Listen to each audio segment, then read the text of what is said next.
oración que está asociada con el COVID, así que se la comparto para que la vamos revisando y reflexionando.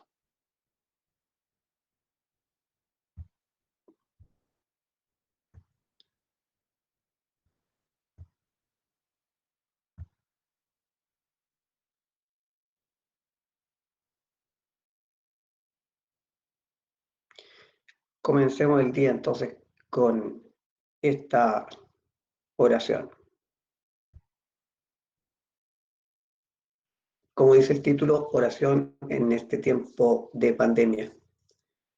A través de este sencillo texto reflexionaremos y invocaremos a nuestro Señor Jesucristo para que nos acompañe en estas dificultades y encontremos pronta solución. En el nombre del Padre, del Hijo y del Espíritu Santo. En este momento de pandemia mundial, oramos por los enfermos y los que sufren, y por todos los que sentimos miedo y ansiedad.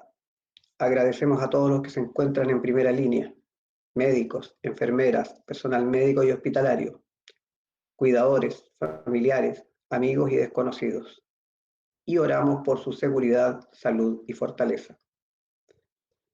Señor, acompaña a los doctores, enfermeras, investigadores y a todos los profesionales médicos que andan en búsqueda de sanar y ayudar a los afectados y que corren riesgos en el proceso. Permíteles sentir tu protección y paz.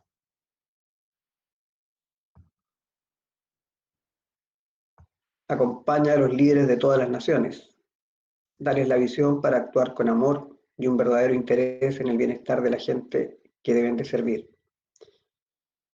Oramos por la Madre Tierra, que pueda recuperarse del agotamiento y la devastación que le hemos hecho sufrir y que ella nos ayude a descubrir cómo resistir este virus, cómo restaurar la belleza y diversidad de la naturaleza, y cómo renovarnos a nosotros mismos y nuestros estilos de vida.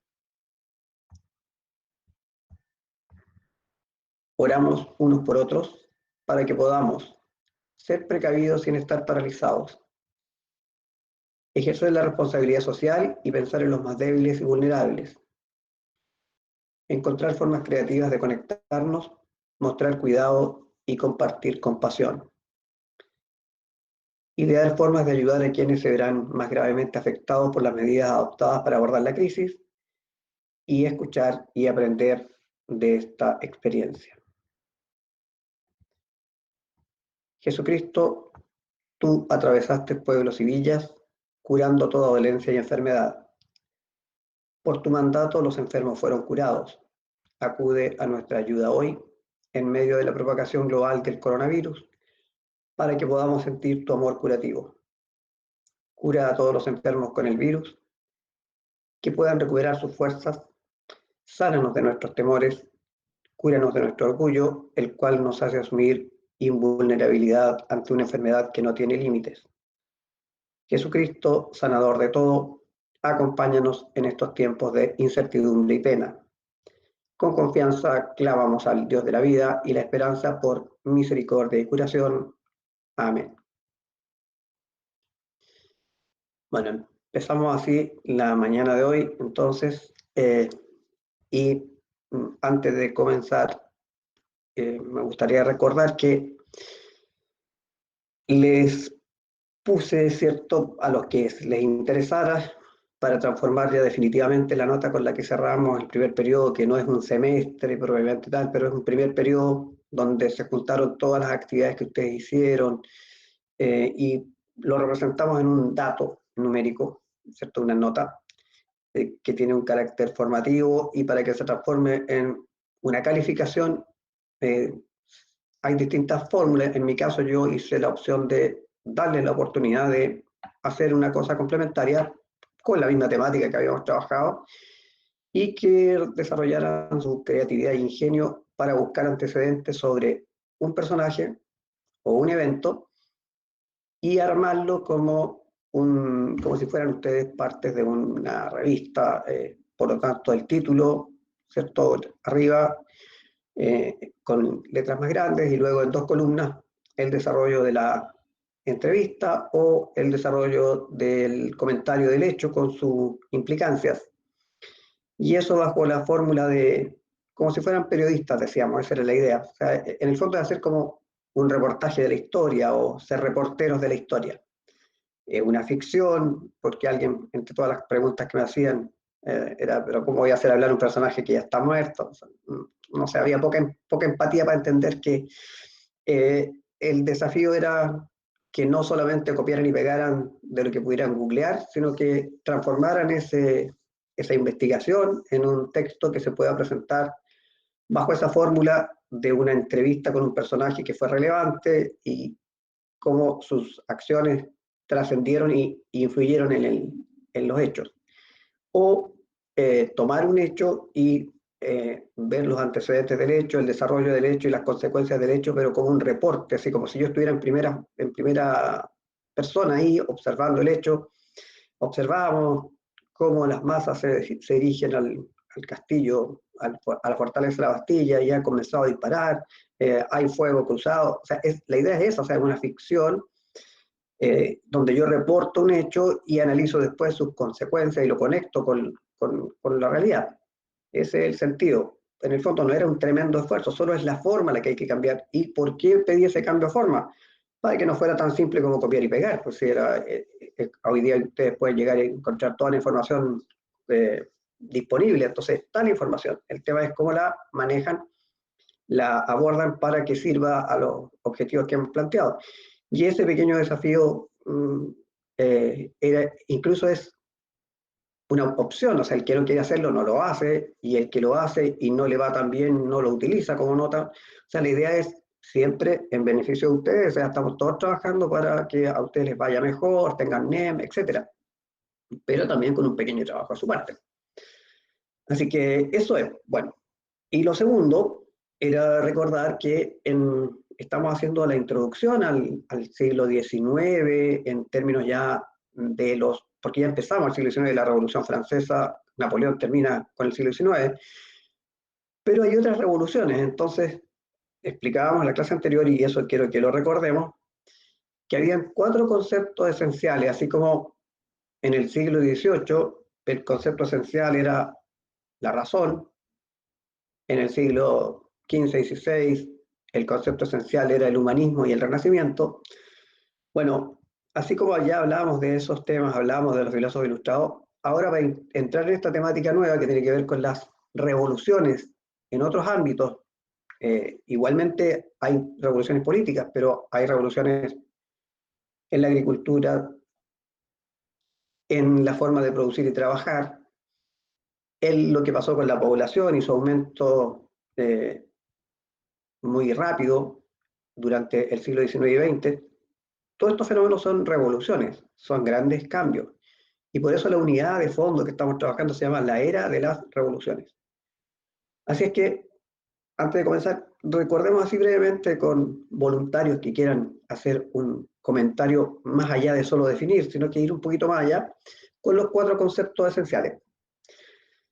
Partamos por el liberalismo.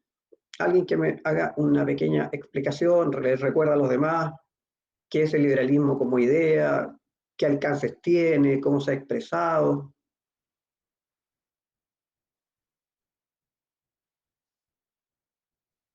¿Quién quiere partir?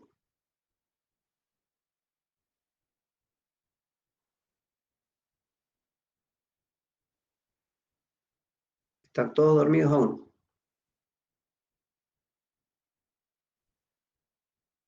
A propósito del mes de la patria, ¿tiene algo que ver el liberalismo en esto?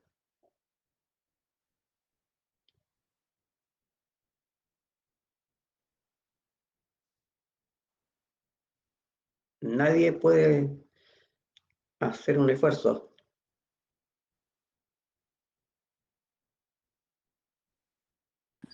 Sí, sí tiene que ver. A ver, comenta, por favor.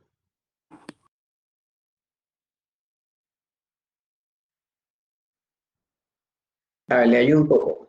Porque con el liberalismo, o sea, por lo menos en Chile, sirvió para como librarnos de los españoles, por así decirlo.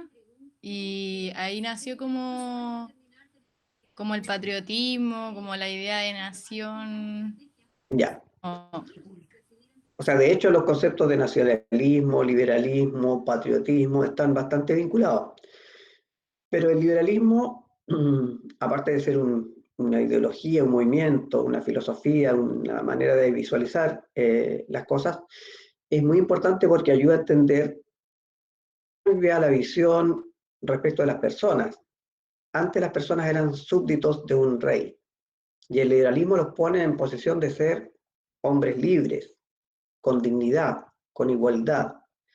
Y por lo tanto entonces estamos frente a un individuo que deja de ser súbdito y pasa a ser ciudadano.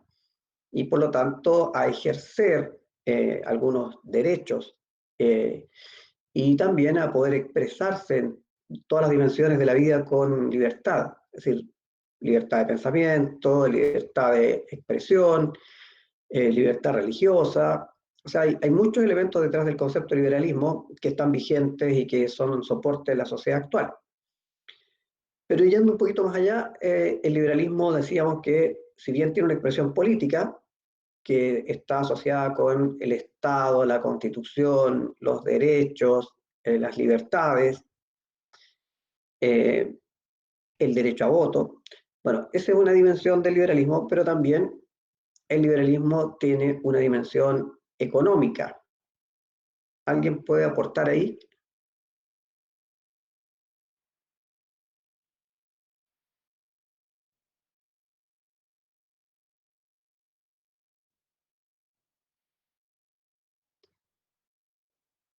¿A nadie se le ocurrió entrevistar a Adam Smith?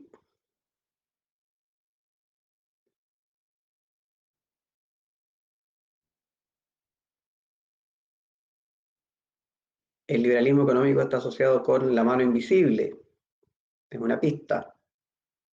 Ah, el mercado. Ya, entonces, ¿cuál es la postura del liberalismo en materia económica? ¿Cómo debe funcionar la economía?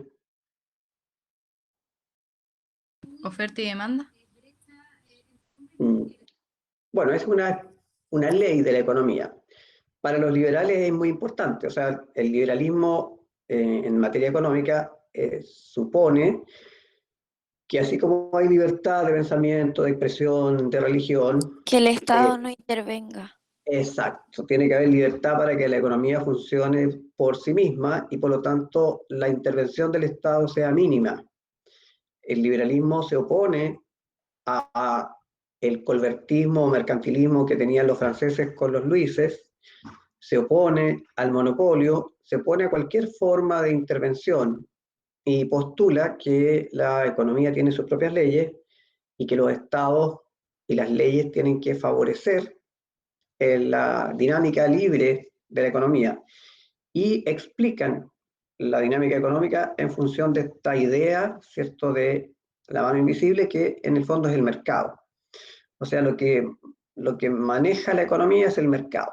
Ahora, sobre este tema, hoy día estamos en una crisis frente a esta situación, ¿cierto? Porque hoy día vivimos bajo el amparo o bajo el sometimiento, depende de cómo lo queramos ver, porque siempre hay dos miradas para las cosas, de un régimen o de un sistema de liberalismo, de neoliberalismo. Nuestra economía social de mercado, que así se llama la economía, el modelo chileno, es de inspiración neoliberal. El liberalismo nuevo, el liberalismo que surge en la Escuela de Economía de Chicago, ¿cierto? Con Milton Friedman, plantea, ¿cierto? Repiensa lo que dice Adam Smith y sostiene que eh, la base del sistema económico es que el consumidor sea libre de elegir y que el Estado sea solo un ente regulador. Y eso está asociado con las privatizaciones, por ejemplo, y la desvinculación del Estado en materia económica, que en el caso de Chile lo vivimos a partir de la década de los 80 con las privatizaciones. Entonces, este modelo social de mercado que tenemos en Chile o este modelo neoliberal que hay en el mundo eh, beneficia, por supuesto, a algunos y no a todos, y eso hace que haya una visión crítica sobre este sistema. Pero esta idea del liberalismo económico en el siglo XIX también tuvo su resistencia y de hecho sabemos que hubo enfrentamientos entre los conservadores, los liberales, los que no quieren cambio y los que quieren cambiar las cosas. Entonces, el liberalismo es una idea muy potente y que se manifiesta en la dimensión política, con los derechos, la constitución y todo lo que explicamos, y en una dimensión económica. Pasemos al segundo concepto, que es el nacionalismo. ¿Alguien quiere comentar?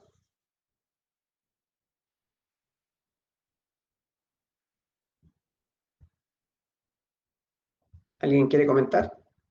Profe, pero ¿se refiere al nacionalismo como tal o Como como, concepto.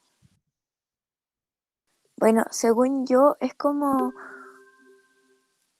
no sé si un sentimiento, pero una manera de sentirse identificado como parte de una nación o estado?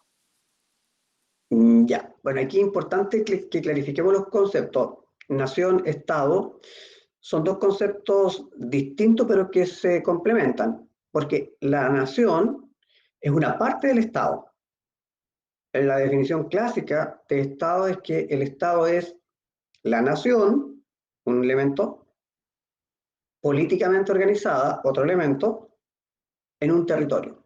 Esos son los tres elementos básicos del Estado.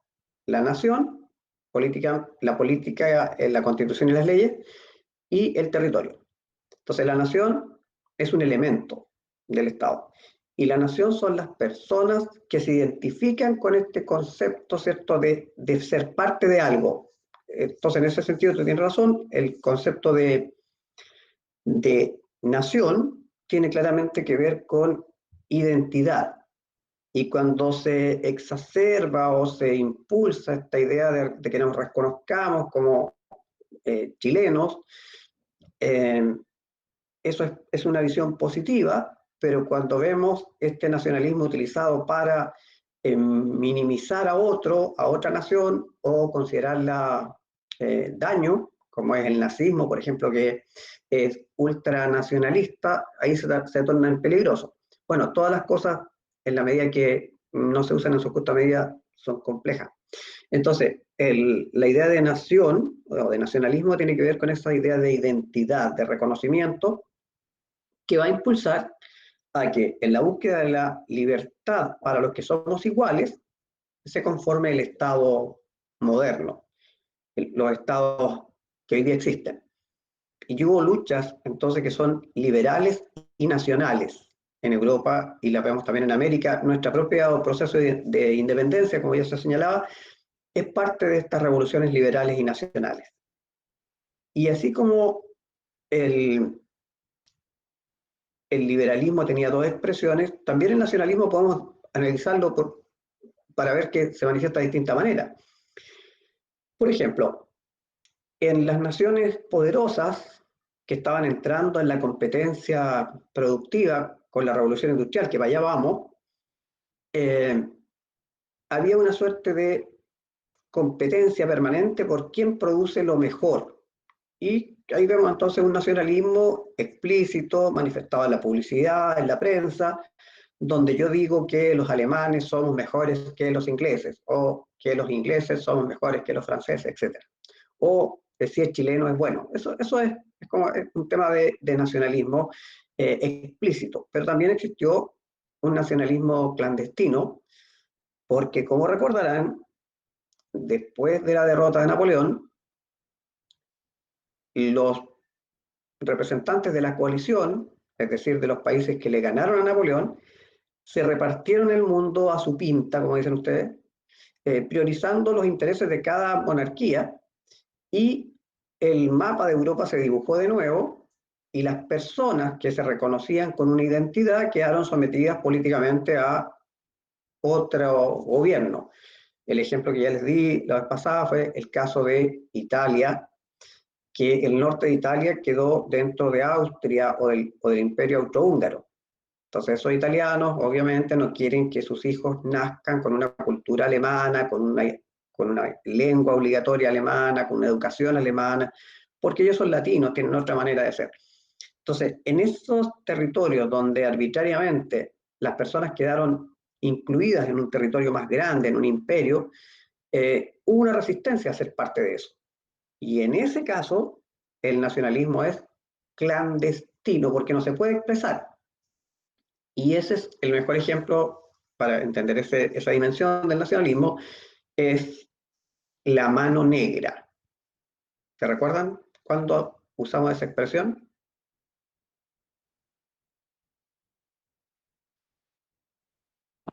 El grupo nacionalista serbio.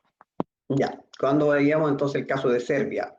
Los serbios, por cultura, por lengua, por identidad, se sienten más cercanos a los rusos, pero en la determinación que tomaron los miembros del Congreso de Viena, Serbia no quedó incluida en Rusia, y entonces los serbios se resistían a ser parte también del Imperio Austrohúngaro. Y el nacionalismo también nos alcanza en Chile y en América Latina en las revoluciones de independencia. De hecho, como yo les decía hace un rato, los procesos de independencia que se dieron en América están inspirados por el liberalismo, por el nacionalismo y también por un tercer concepto que es el romanticismo. Y aquí entra más claramente lo que se decía hace un momento atrás, que los sentimientos eran importantes, eso, ser parte de la patria o sentirse en algún estado anímico y mostrarlo. Bueno, eso es el romanticismo. El romanticismo también es una tendencia, es una dimensión de la cultura y del arte, de la música, que es propia de este periodo y tiene que ver precisamente con eso, con exaltar los sentimientos y valorar la propia identidad y por lo tanto la historia personal, la historia de los lugareños, el reconocerse parte de procesos que se vivieron juntos. Entonces, el romanticismo va a ser otra idea fuerza de este proceso que va a ayudar a que junto con el liberalismo y el nacionalismo se den situaciones como las revoluciones liberales y nacionales y se den procesos como la unificación alemana y la unificación italiana. Porque en Alemania, la Alemania que hoy día conocemos empezó a existir en esa época. Antes era Prusia y Austria, y con el proceso de unificación se transformó en la Gran Alemania, la segunda Gran Alemania, porque en la Edad Media había existido otra Alemania, el Sacro Imperio Romano Germánico, el primer imperio alemán, el primer Reich, y ahora entonces Otto von Bismarck y el Kaiser Guillermo I y luego su continuador Guillermo II van a constituir el segundo Reich, el segundo imperio alemán. Y Hitler, me adelanto en el tiempo, soñó con que él podía ser el líder para construir el tercer Reich, el tercer imperio, y en el caso de Hitler, ese imperio alemán iba a unir a todos los arios y a todos los que hablaran alemán y fueran parte de esta cultura, y sacando de sus territorios a todos los que no eran de esa raza y con esas características. Entonces, ahí hay un nacionalismo llevado a extremo. Entonces, liberalismo, nacionalismo, romanticismo, tienen que ver, se juntan, digamos, y se van a expresar en estos movimientos políticos, revoluciones liberales y nacionales, la unificación alemana, la unificación italiana. Entonces, Alemania e Italia empiezan a existir recién en la década de los 1860, 1870.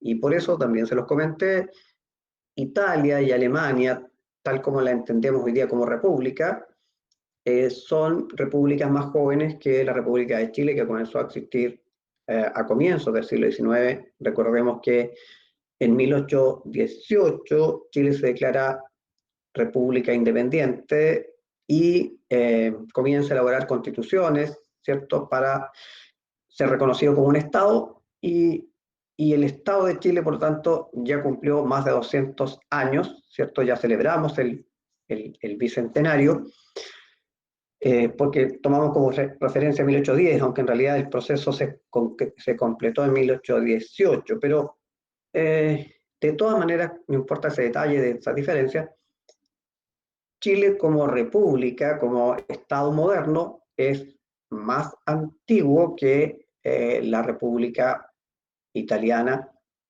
porque Italia vivió un proceso de unificación porque sus territorios estaban divididos en distintos tipos de entes políticos, incluso había unas zonas que eran reinos, otras zonas que eran autónomas, y bueno, y todo eso se unificaron y le quitaron territorios al Papa, que tenía los estados pontificios que controlaban casi el centro de Italia.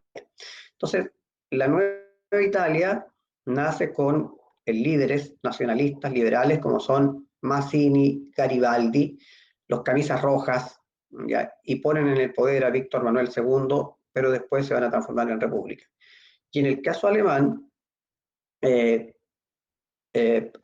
Prusia van a negociar acuerdos de comercio para empezar a unirse y luego van a entrar en conflicto y van a haber varios enfrentamientos, también de larga data, que van a terminar con que el territorio va a ser unificado por el triunfo de unos sobre otros y se va a instalar entonces ya no Austria y Prusia, se va a disolver esa división y va a surgir esta Alemania, esta nueva Alemania, este segundo Reich con Bismarck y con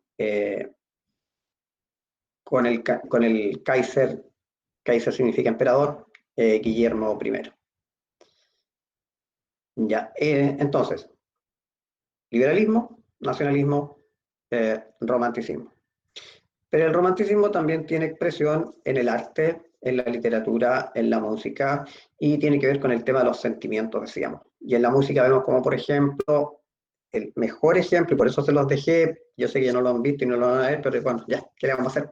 Hice el esfuerzo, le subí un pequeño video con la obertura 1812 de Tchaikovsky, porque esa obertura es un buen ejemplo de música de inspiración romántica, aunque no es una música así como de estar en las nubes y sentir el amor, no, tiene que ver con ese romanticismo expresado en el valor a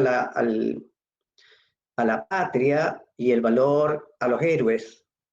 Lo que describe esta obra, la obertura 1812, es la batalla entre franceses y rusos y finalmente el triunfo de los rusos. Y está compuesta de manera que incluye, aparte de los instrumentos tradicionales de una orquesta sinfónica, se incluye también campanas y cañones. Y se juega con música anterior a la abertura, que es, por ejemplo, la Marsellesa y el Dios salve al zar, que son himnos que se compusieron antes. Entonces se hace un juego ahí para mostrar el conflicto, la guerra y el triunfo, finalmente. Bueno, y para qué decir en pintura y en arquitectura cómo se manifiesta el romanticismo. Y en literatura con esta mirada hacia lo sensible, a el amor, a los sueños, a la imaginación, al amor romántico. Y el cuarto concepto que nos queda es el positivismo. ¿Alguien me puede decir algo de eso?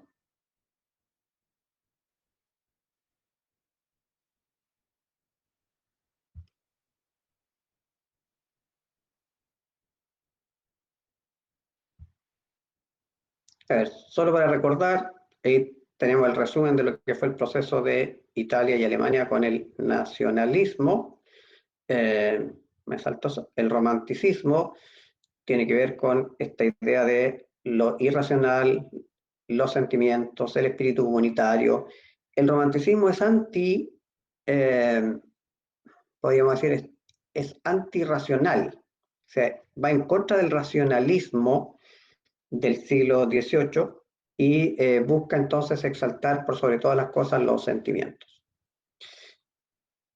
Bueno, ejemplos de romanticismo en pinturas, tenemos ahí La libertad guiando al pueblo, esta mirada sobre la fuerza de la naturaleza,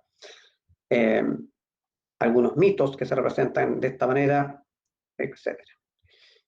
Y en literatura, La rima y leyendas de Becker es un buen ejemplo en castellano, en español, digamos, y en inglés, Byron también es un autor muy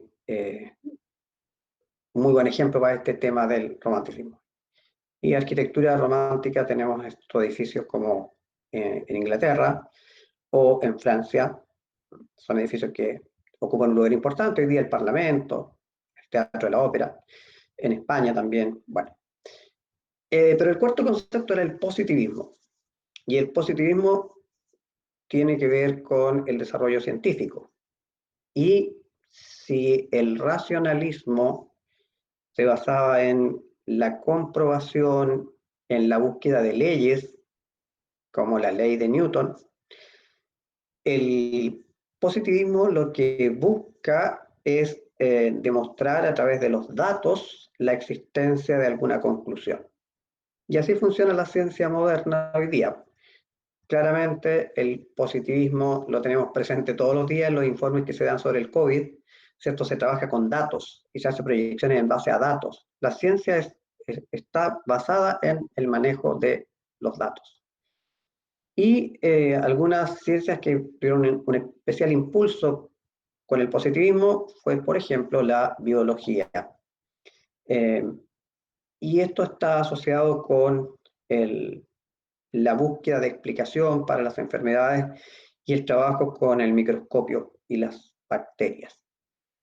Un ejemplo ahí es el caso de Pasteur y la vacuna antirrábica. Otro ejemplo en el área de la genética es el caso de Mendel, tema que ustedes manejan porque lo han visto en biología y en ciencias varias veces, cómo estableció las leyes de la herencia, ¿cierto? Esta idea de los alelos, los recesivos, X, y ustedes han trabajado con ese tema. Entonces, el positivismo fue un gran impulsor del desarrollo científico y de la ciencia actual. Otro ejemplo de desarrollo científico asociado al positivismo son los aportes de Darwin, que planteó la idea de la selección natural y planteó también que había una vinculación entre los simios y los seres humanos, y postuló entonces la teoría de la evolución, que transformó el mundo. Fue en el fondo echar por tierra visiones muy instaladas en la sociedad occidental, como es la idea de la creación divina. Y ahora entonces este señor pone en duda la acción de Dios en la creación y le traslada todo a la naturaleza. Así que eso era para recordar. ¿Y por qué recordar eso? Porque hoy día vamos a entrar en otro tema que tiene que ver con los cambios o revoluciones en otras áreas que ya no son las políticas, pero vamos a ver cómo estos elementos sí están presentes, particularmente el positivismo, por ejemplo, en el desarrollo científico-tecnológico. Ya para eso voy a hacer un pequeño test, a ver si me colaboran, a ver si se acuerdan de estas materias que ustedes vieron en algún momento.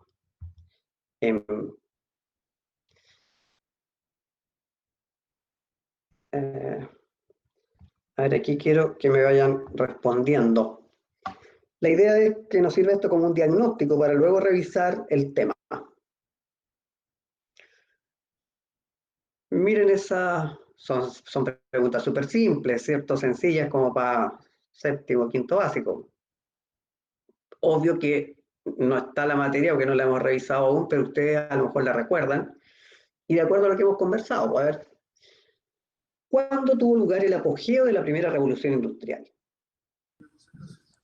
A fines del siglo XVIII. Es que las opciones son en el siglo O sea, XVII, la B. la B en el siglo XVIII. Dice en qué lugar tuvo el apogeo, que no es cuando se inicia.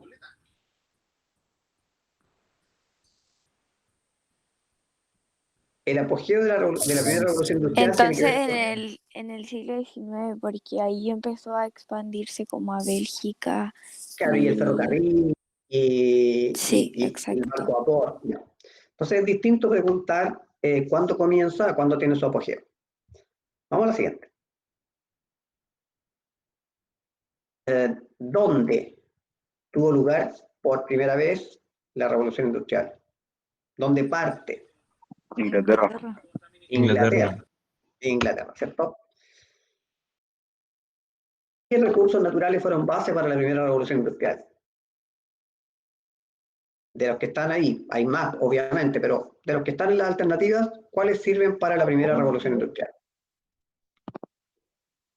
La A, carbón y algodón. La A, ¿cierto? Porque, de hecho, la primera actividad que se va a ver beneficiada por la revolución industrial tiene que ver con la producción de telas de algodón. Y el carbón mineral es un combustible para, para el motor a vapor, para la caldera de Watt. Los otros productos son de uso posterior. Hay otros, obviamente, muy antiguos, como por ejemplo el trigo, el lino, pero las asociaciones que están hechas ahí, la que nos sirve es la letra A. Aquí. ¿Quién está? ¿A cuál de estas impactó la primera revolución industrial? ¿A cuál de estas industrias? ¿A cuál de estas actividades? ¿Dónde fue el mayor el impacto?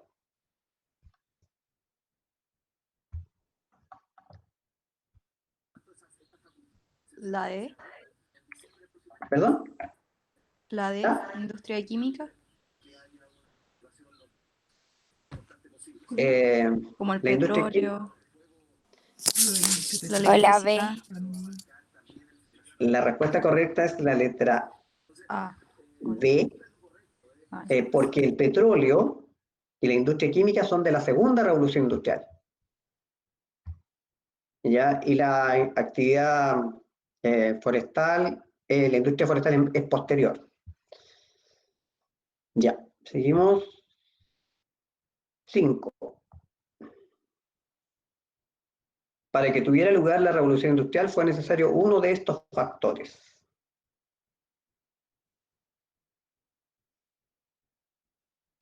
Y aquí entramos a relacionarlo con los 4 conceptos que estábamos hablando, por lo menos con 2 de esos conceptos. Una revolución en el campo agrícola.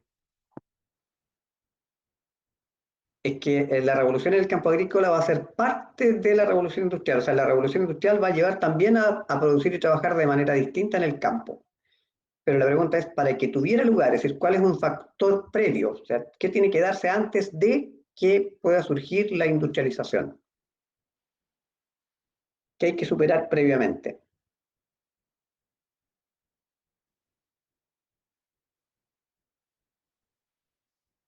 La respuesta correcta es la letra B, que los estados de Europa donde se dio la revolución industrial estuvieran estables, ¿ya? Y pudieran entonces dedicar su esfuerzo a la producción y no tanto a los conflictos y a las guerras.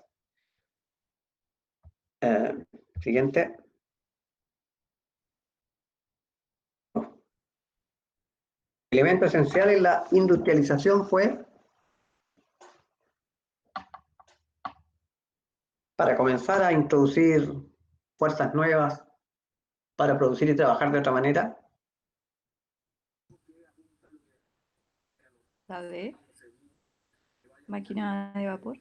La D, máquina de vapor, correcto. Ese es el primer motor, porque antes de esto, las fuerzas con las que contaba la humanidad para abordar el trabajo era la fuerza humana, la fuerza animal, la fuerza hidráulica, para los molinos, por ejemplo, para que movían las aspas, el agua y el molino, y la fuerza eólica. Y ahora el gran elemento nuevo del siglo XIX es la invención de la caldera de Watt o máquina a vapor. Ya, acá se reconocen cuál de estos elementos está asociado con la industria textil. Los principales inventos, o el principal invento de la industria textil, ¿es uno solo o son dos? ¿Mm? El convertidor. El convertidor Bessemer es un alto horno que permite transformar el hierro combinado con otros elementos en acero. Por lo tanto, no tiene que ver con la industria textil, sino que con la industria siderúrgica.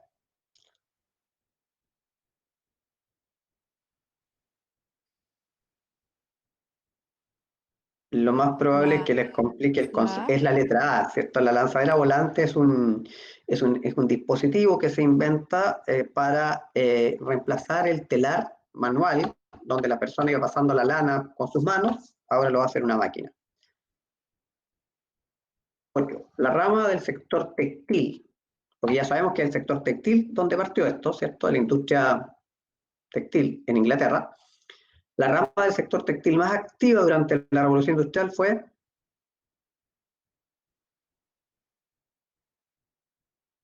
que se quería producir más rápido porque era de bajo costo para El fabricar algodón. ropa para la gente. ¿Cuál de estas cuatro opciones? Profe, la de algodón. La de algodón, ¿cierto? Letra C, la industria textil de algodón. La fuente de energía puntera desarrollada durante el siglo XIX fue, ¿cuál es la nueva energía que se va a empezar a usar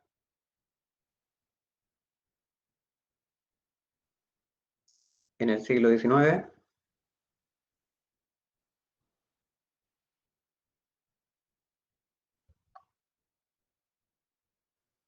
¿Cuál es su opción? El vapor, correcto. La electricidad y el petróleo es después y la eólica es de mucho antes, que se usaba la fuerza del viento para los molinos del Quijote, por ejemplo. ¿Cuál de los estados que se indican no tuvo un proceso de industrialización significativa?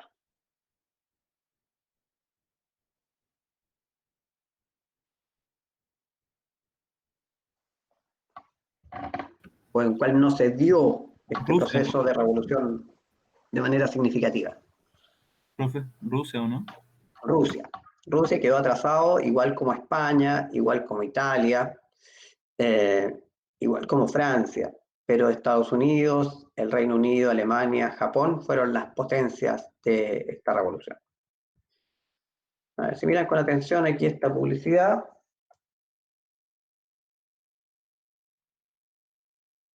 ¿qué industria fabricaría el producto que publicita el cartel? La química. La industria química, porque estamos hablando de un producto farmacéutico, ¿cierto? Fíjense que Sí. Bayer ya, que lo conocemos por los productos que consumimos en la farmacia, es bastante antiguo. ¿Cuál de estos nombres se asocia con la producción en serie, implementada para incrementar el rendimiento productivo?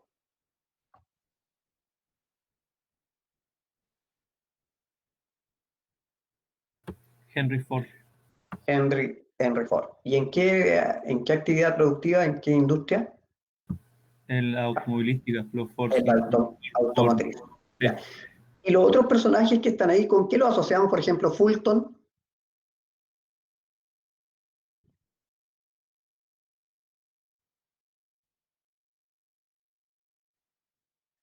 ¿Con qué asociamos a Robert Fulton? Con los lápices. ¿Perdón? Robert Fulton con el barco a vapor. Henry Ford con el automóvil. James Watt ¿con qué? Con la mejora en la máquina de vapor. Ya. ¿Y Stephenson?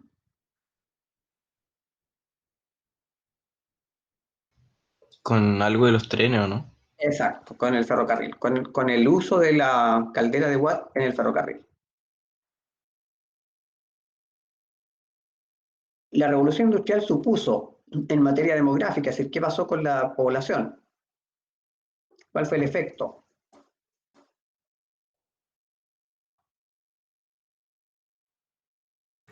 La C, la emigración del campo a la ciudad. Correcto, porque las personas empezaron a ver que en la ciudad había mejores condiciones de trabajo y más demanda de mano de obra que lo que había en los campos, porque las ciudades son las que se están industrializando. ¿Y por qué las industrias se instalan en áreas urbanas?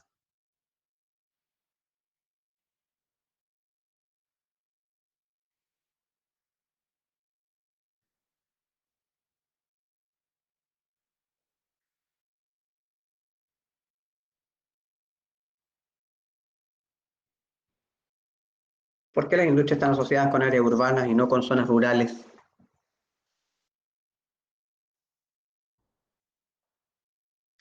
Por la concentración demográfica y más gente en la ciudad. Ya, porque hay más población, más mano de obra. ¿Qué otra razón más puede ser?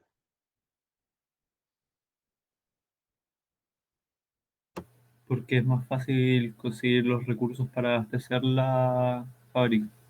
Ya, exacto. Bueno, hay una serie de factores. De hecho, las ciudades son las que cuentan con los mejores medios, eh, energía, agua. Siempre las ciudades están al lado de un río o están en un borde costero, entonces el puerto, etc.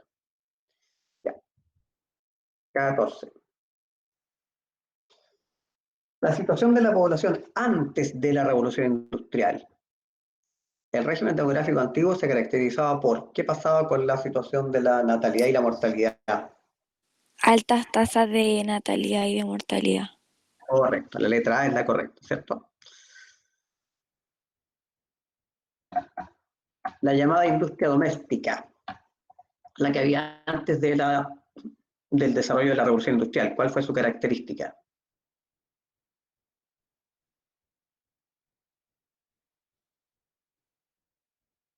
Si es doméstica. En casas de particulares. La letra D, ¿cierto? Efectivamente. Sí, el concepto fábrica es posterior. El taller sí existe, pero en las ciudades. 16. La segunda revolución industrial está relacionada con... Pasamos a la segunda ya. ¿Con cuál de estas opciones?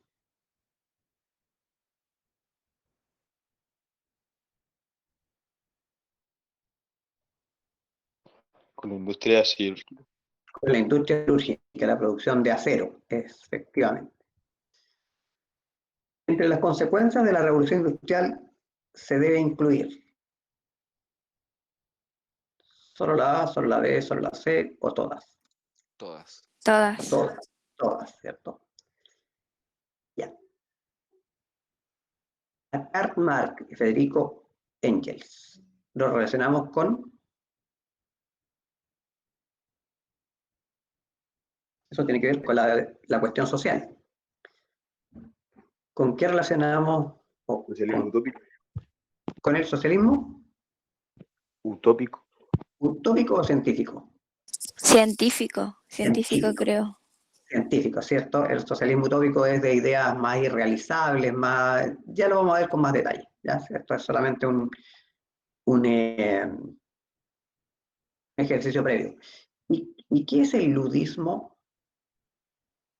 ¿Jugar al ludo en línea? ¿Qué es el ludismo? ¿Se acuerdan? Tiene que ver con algo lúdico. No, tiene que ver con un señor que tiene un apellido Lud, que fue un líder que promovió que la solución al problema obrero era destruir las fábricas. 19, la última de aquí. Otro efecto de la revolución industrial, aparte de la cuestión social. A raíz de la revolución industrial, las naciones más industrializadas, valga la redundancia, requirieron asegurar mercado y materia prima. Ello explica que se haya producido ¿cuál de las siguientes situaciones? La C. La C, ¿cierto? El colonialismo y el imperialismo, que es otro fenómeno que vamos a tener que revisar que está asociado con el proceso de la revolución. Ya, hasta ahí vamos a dejar eso, para pasar ahora a revisar en concreto el tema de la revolución industrial con un apoyo.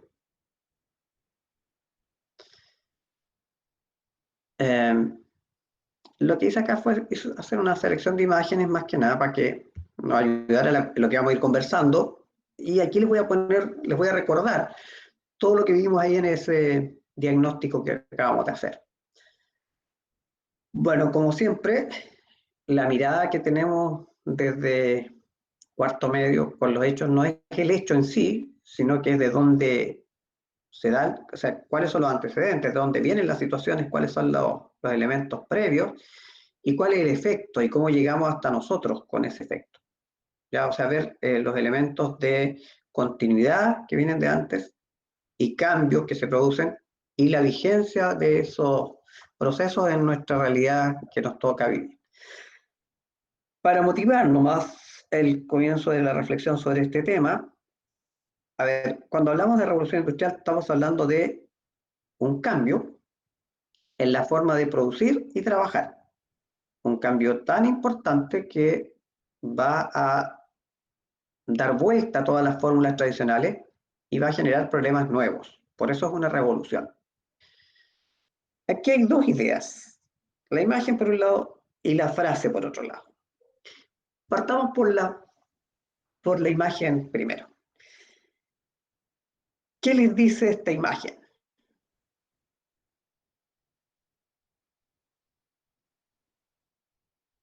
¿Cómo interpretamos esta imagen en movimiento?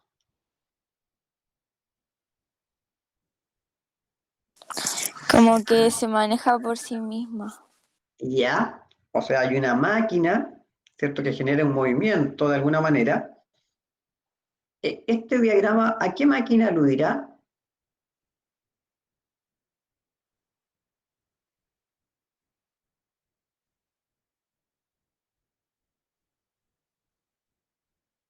¿Qué tipo de máquina es esta? En términos genéricos, no estoy hablando que me den el nombre exacto, es como genérico. ¿Qué es esto? La textil. ¿Ah? La textil. Es que la industria textil utiliza muchas máquinas, pero esta en particular, ¿qué tipo de máquina sería? Como el telar. No vemos el hilo, no vemos tejido. Estamos viendo algo previo al telar, a lo que mueve el telar. ¿Qué sería esto? Y no solo sirve para el telar, sirve para todo. Sirve para un barco, sirve para un tren, sirve para una trilladora. ¿Qué es esto? Es un motor, ¿ya? Es un motor. Un motor es un generador de movimiento. Y ese movimiento se puede utilizar para mover distintas máquinas, pero lo esencial es inventar el motor. Ya, este podría ser un motor a vapor, ¿cierto? Puede ser la caldera de Watt, ¿ya? Pero, entonces, ese es lo esencial. Lo esencial es que la revolución industrial tiene que ver con cambiar la forma de producir y trabajar. Ya no vamos a usar exclusivamente las fuerzas humanas, ni la fuerza animal exclusivamente, ni la fuerza del viento, ni la fuerza del agua, sino una nueva fuerza que el hombre crea. En el fondo, lo que el hombre hace aquí es aprovechar lo que observa, lo que evalúa, y toma un modelo, ¿cierto? Como es el caso, por ejemplo, de la tetera que estáis viendo, y que la tetera de esta época eran de fierro, por lo tanto la tapa de la tetera era bien pesada. Sin embargo, cuando el agua hervía, la tapa, que a lo mejor podía pesar 300 gramos o medio kilo, se movía. Entonces, ¿cómo manejar esa fuerza del vapor? Y ahí surge esta idea de varios, que la perfeccionó finalmente Watt, ¿cierto? Con construir un motor, ¿ya? Entonces, lo esencial de esta revolución industrial es el uso de la máquina, por eso se habla del maquinismo. ¿Ya? La fuerza de las máquinas es la que va a provocar la nueva forma de producir y trabajar. Vamos a la segunda parte, la frase. La frase es de Henry Ford. Esta frase, tal como está expresada ahí, representa el pensamiento de las empresas, de las compañías, de las industrias. Profe, cuando dice pagando los salarios más altos posibles, ¿se refiere a los salarios de, por así decirlo, el proletariado o a los De los, salarios de los empresarios? de los obreros, no, de los obreros. Mm. Los asalariados Entonces, son los que según ganan yo sueldo. no, ¿Ah? según yo no. Claramente, esta es una muy buena intencionalidad. A lo mejor esto es lo que pretendía y pensaba Ford, pero no representa lo que fue la realidad. Y ese es el problema. Fue todo lo contrario. Las máquinas efectivamente se usaron para bajar los costos, pero no necesariamente para pagar, sino que al revés. Las máquinas están reemplazando la mano de obra, por lo tanto la mano de obra no se necesita y se desvaloriza. Y el gran efecto de la revolución industrial y el uso de las máquinas fue que los antiguos artesanos, que eran los que sabían cómo producir y trabajar, ahora no sirven porque las personas cumplen un rol muy mínimo. Poner un perno, clavar un clavo, o sea, eran cosas que cualquiera lo puede hacer sin ninguna especialización. Entonces, en vez de subir el valor de la mano de obra, bajó el valor de la mano de obra. Independiente que Henry Ford haya tenido esta idea de que es mejorar las condiciones, estas condiciones no fueron mejoradas y por eso es que también va a haber una revolución en términos de demandas, huelgas y todo eso. Ya, para entrar en el tema. Primero nos ubicamos en el tiempo, ¿cierto? Hay que distinguir entre una primera revolución industrial, una segunda, una tercera, una cuarta. Se dice que hoy día estamos viviendo la cuarta, ya, pero pongámonos en los hechos, que vamos a revisar. La primera revolución industrial tiene que ver con Inglaterra y la industria textil y el uso de máquinas como la caldera de Watt, ya, 1780, 1850, siglo XIX, ¿cierto? Parte antes, pero se materializa finalmente el siglo XIX. Y la segunda es en el resto del mundo, particularmente de Europa y Estados Unidos. Japón también entra en esto, y está más asociada con la industria siderúrgica, la industria del automóvil. Por lo tanto, ya no tiene que ver tanto con el algodón, el vapor y el hierro, sino que tiene que ver más bien con el acero, el cobre, el motor a explosión. Y el símbolo de la segunda revolución industrial es el automóvil. Los que saben de automóviles, ¿qué modelo es este?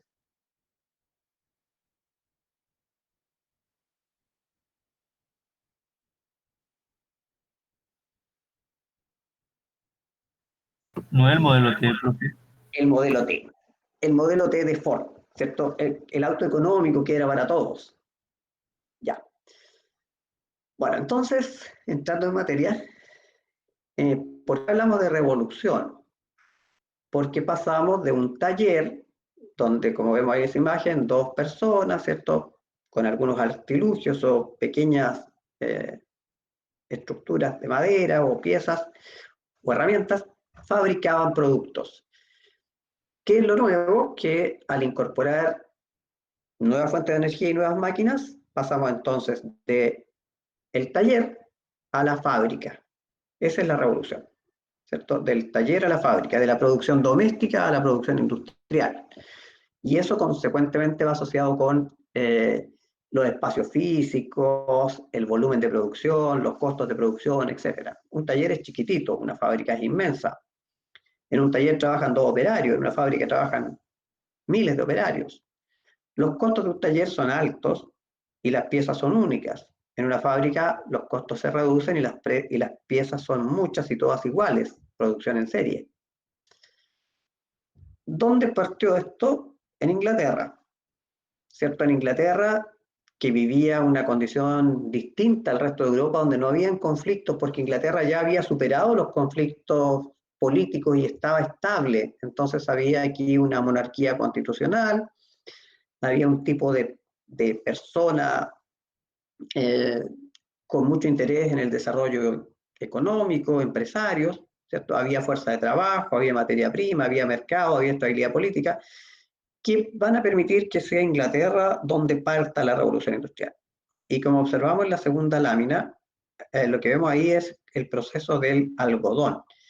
Inglaterra fue la primera potencia en industrializarse y también fue la primera potencia en expandirse. Expandirse, estamos hablando de colonialismo, estamos hablando de imperialismo. Inglaterra va a tomar posesión de la India y le va a interesar de la India el algodón. Y el algodón va a ser materia prima para el proceso industrial. Y lo que van a buscar los ingleses es producir telas de algodón al más bajo costo posible, porque el algodón es más barato que la lana. Y la población requiere vestuario y la población ha aumentado por un fenómeno que vamos a analizar luego, que es la revolución demográfica.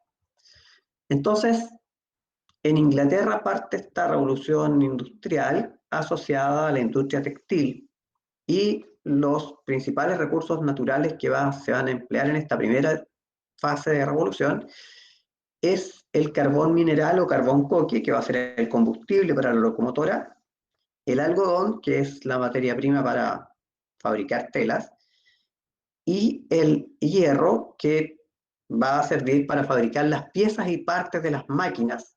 Inicialmente va a ser el hierro y después se va a ver que el hierro no es suficientemente resistente y se va a reemplazar por el acero. Ahora, estamos adelantando, después vamos a entrar en detalle. Esta revolución, este cambio en la forma de producir y trabajar, es tan drástico que hablamos de revolución tecnológica. Porque pasamos de producir piezas en volúmenes pequeños a producir en grandes volúmenes y en grandes infraestructuras como son las fábricas. Y va a partir entonces en la industria textil, pero va a influir en otras áreas también. De hecho, cuando se vio que el motor de Watt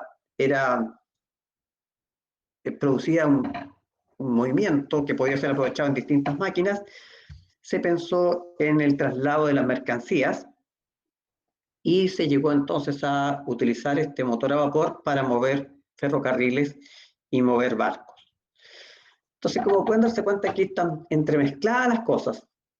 Por un lado, tenemos una población que ha ido aumentando porque ha mejorado las condiciones de vida, porque no hay guerras en Inglaterra y en Europa han ido calmándose después de las guerras napoleónicas, entonces tenemos una alta natalidad y la mortalidad en baja porque se empiezan a controlar las enfermedades.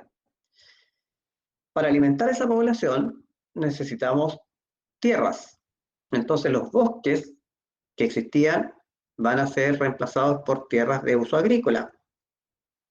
Y además se va a buscar semillas que puedan adaptarse a condiciones y se va a intervenir la semilla incluso para mejorar su productividad y se van a mejorar las técnicas agrícolas. Y va a surgir una nueva mentalidad empresarial en todas las áreas que va a ir dinamizando este proceso de cambio. Vamos primero a la población. Como ya veíamos en el test inicial, en la época antes de Napoleón, la natalidad era alta, la mortalidad era alta. A partir del siglo XVIII, la natalidad sigue siendo alta, pero la mortalidad va a ser controlada. ¿Por qué? Bueno, va a ser controlada porque mejoran las condiciones de alimentación y porque mejoran la medicina, como hemos visto con el positivismo, la biología, la genética.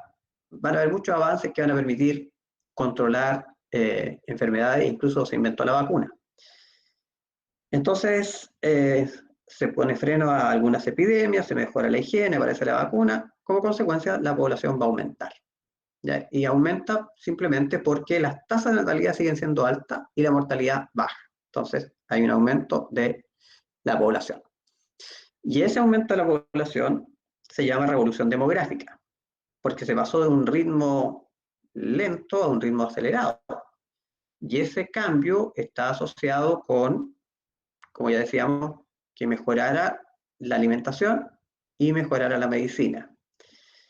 Y eso llevó entonces a que la población creciera de modo tan impresionante que se habló de explosión demográfica. Ya, no estamos hablando del baby boom. Ese es otro fenómeno que es de 1960. Estamos hablando acá del inicio de la expansión en el crecimiento de la población. Y aquí este señor, Robert Malthus, que es un buen ejemplo del desarrollo científico positivista, él analizó los datos. Robert Malthus, ¿qué es lo que hizo? Tomó los datos de crecimiento de la población, tomó los datos de aumento de los recursos y planteó un modelo gráfico, ¿cierto?, para mostrar que la población crecía a un ritmo mucho más acelerado que los recursos. Y por lo tanto, lo que él plantea es que la población no va a tener alimento y vamos a tener una crisis. Entonces, ¿qué hay que hacer para evitar la crisis?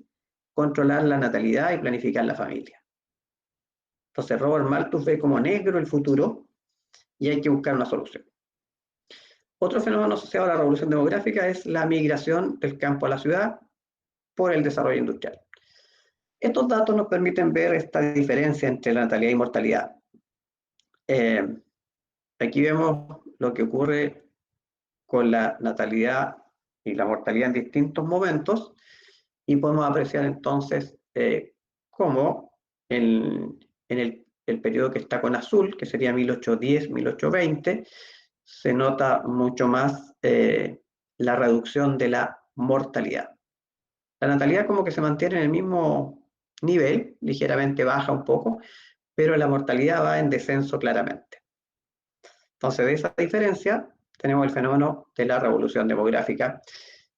Aquí tenemos como punto de análisis una imagen de un periodo que va desde el año 1000 al año 1800. Pregunta lógica acá, ¿qué pasó en 1400? 1350, 1400. ¿Qué pasa en ese periodo? La peste negra. La peste negra, ¿cierto? Y después vemos cómo de 1700 en adelante empieza el aumento de la población. Esta es la revolución demográfica. Y ahí la vemos de otra forma, cómo se va a producir este aumento, que va a encontrar su pico, como digo, en 1960, y ahí ya no hablamos de explosión demográfica, sino que hablamos de ya de una cosa casi descontrolada que hay que buscar y pararla, o sea, hay que hacerle caso a Malthus, lo que Malthus dijo en el siglo XIX, y se va a inventar la píldora anticonceptiva, los preservativos, etc. Bueno, entonces la población aumentó porque había más alimento y mejores alimentos, había un mejor control de las enfermedades y la población empezó a moverse de un lugar a otro y particularmente se movía de Europa hacia América por los conflictos que habían en Europa.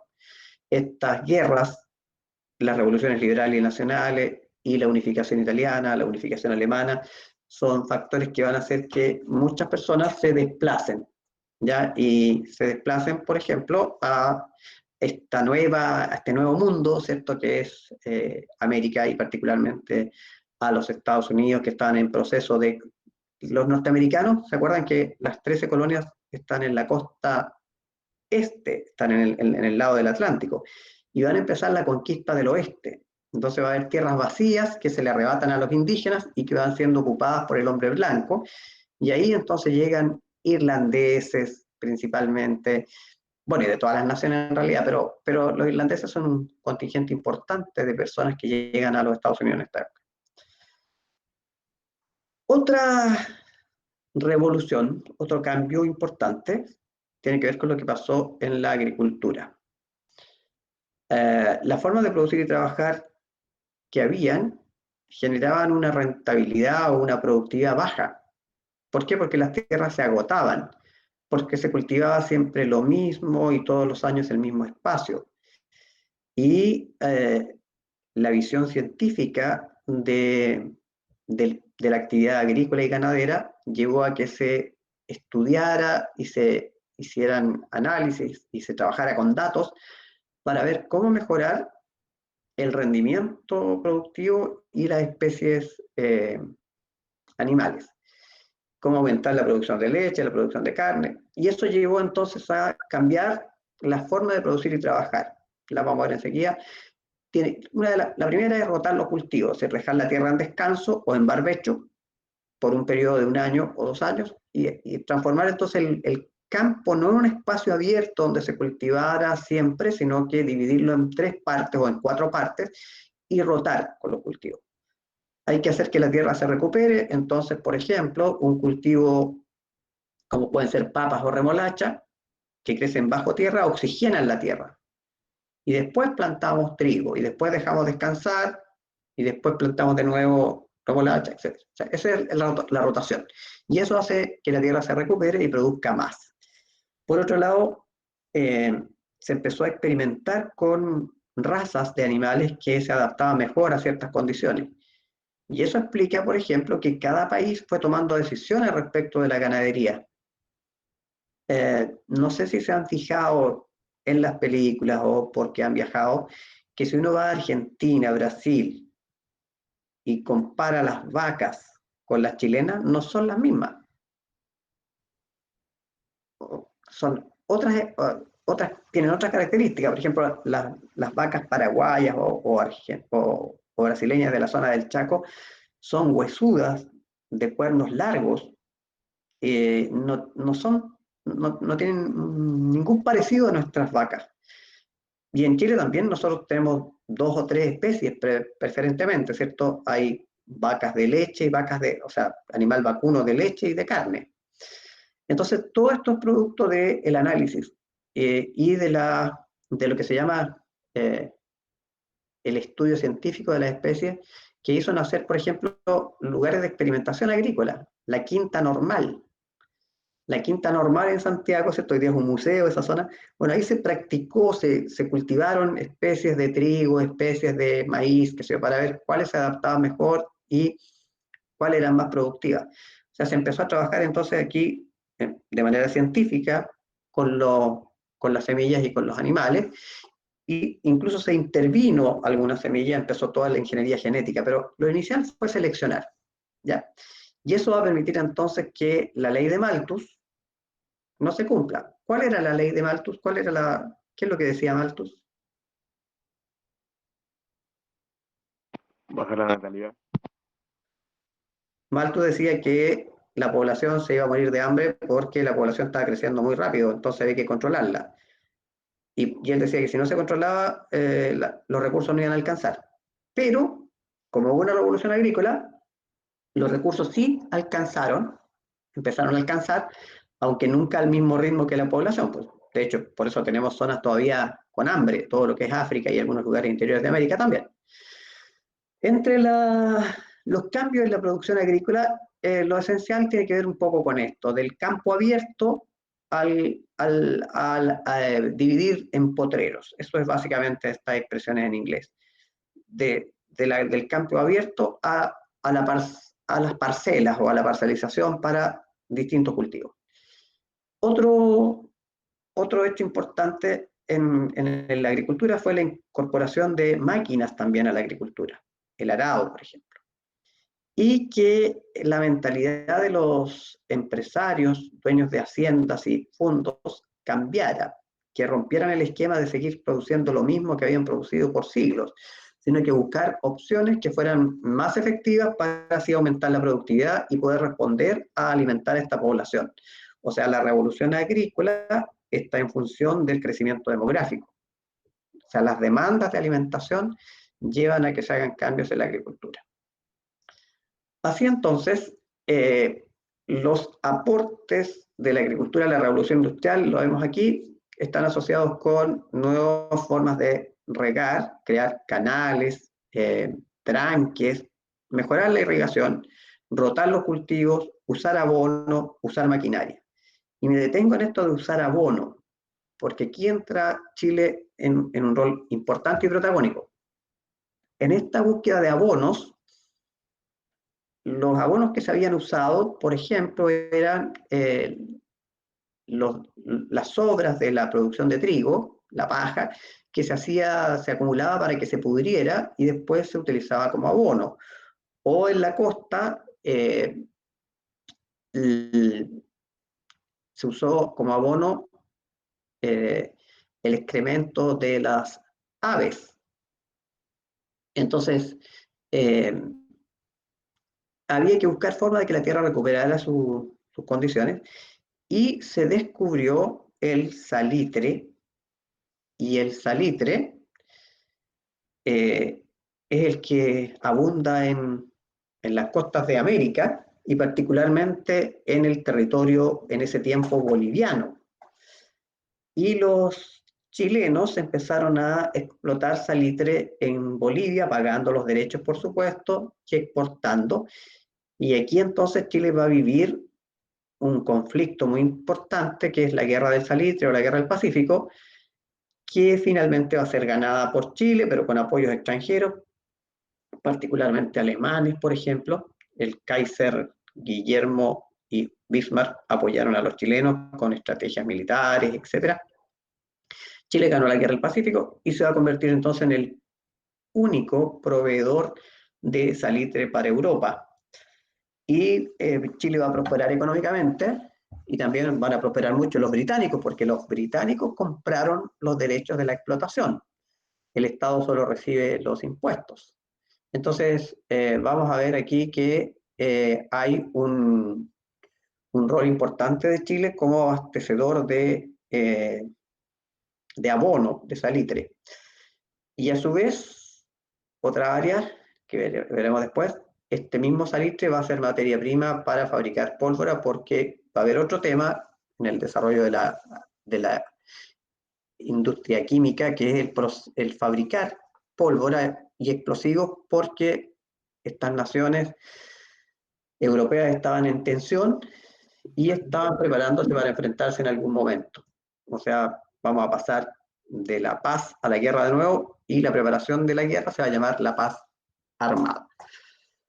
Entonces, para cerrar lo de hoy, ahí tenemos que hay un aumento de la población, hay más necesidad de alimentos, y para eso se hacen cambios en la forma de producir en la agricultura, y con ello se logra de alguna manera satisfacer esta necesidad de esta población en crecimiento.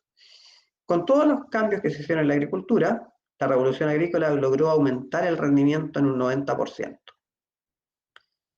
Y con ello, con la introducción de las maquinarias y todo, va a generar que en el campo la mano de obra sea mayor a la necesaria, y esta gente entonces va a empezar a cambiarse de lugar, va a empezar a moverse del campo a la ciudad.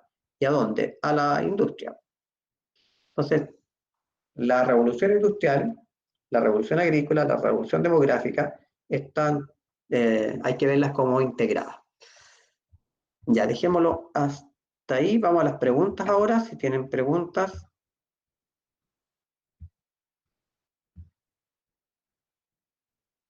Para que no me represente que me pase la hora. Oh, estamos justo en la hora. Ya, pero si hay preguntas.